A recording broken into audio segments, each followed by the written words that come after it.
আমরা মানুষ, আমরা উই আর ইন্টেলেকচুয়াল বিং, আমরা হচ্ছে বুদ্ধিবৃত্তিক প্রাণী। অর্থাৎ আল্লাহ তাআলা আমাদেরকে ফ্রি উইল দিয়েছেন, আমাদেরকে ক্রিটিক্যালি থিঙ্কিং করার সুযোগ দিয়েছেন, বিচার, বুদ্ধি, বিবেক, কমন সেন্সকে কাজে লাগানোর সুযোগ আল্লাহ তাআলা আমাদেরকে দিয়েছেন। এবং এজন্যই আল্লাহ তাআলা আমাদেরকে আশরাফুল মাখলুকাত বানিয়েছেন। এবং চিন্তা আর বিবেককে খাটানোর জন্য আল্লাহ তাআলা মহামূল্যবান একটা অঙ্গ আল্লাহ তাআলা আমাদেরকে দিয়েছেন, সেটা হচ্ছে ব্রেইন, আমাদের মস্তিষ্ক। এটাকে কাজে লাগিয়ে, কমন সেন্স কাজে লাগিয়ে আমরা পৃথিবীতে সভ্যতার পর সভ্যতা নির্মাণ করেছি। পৃথিবীতে মানুষ ছাড়া অন্য কোনো প্রাণী কি এটা করতে পেরেছে?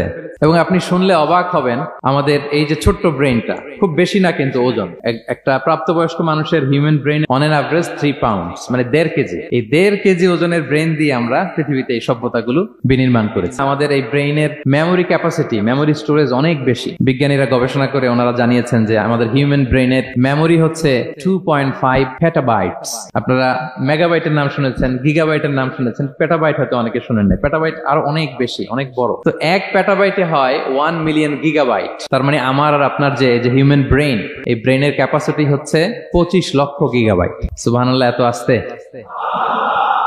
তো এই বিচার বুদ্ধি, বিবেক বুদ্ধি, এগুলোই আমাদেরকে পশু থেকে আলাদা করেছে। পশুর কিন্তু এই ইন্টেলেক্ট নাই, বিচার বুদ্ধির ক্ষমতাটা তাদের নাই। আমাদের ফ্রি থিঙ্কিং করার সুযোগ আছে, আমাদের ইন্টেলেক্ট আছে, আমাদের ইন্টেলিজেন্স আছে। আমরা আমাদের সিদ্ধান্তগুলো নিজের মন মতো করে নিতে পারি। এজন্য আমরা হচ্ছে আশরাফুল মাখলুকাত।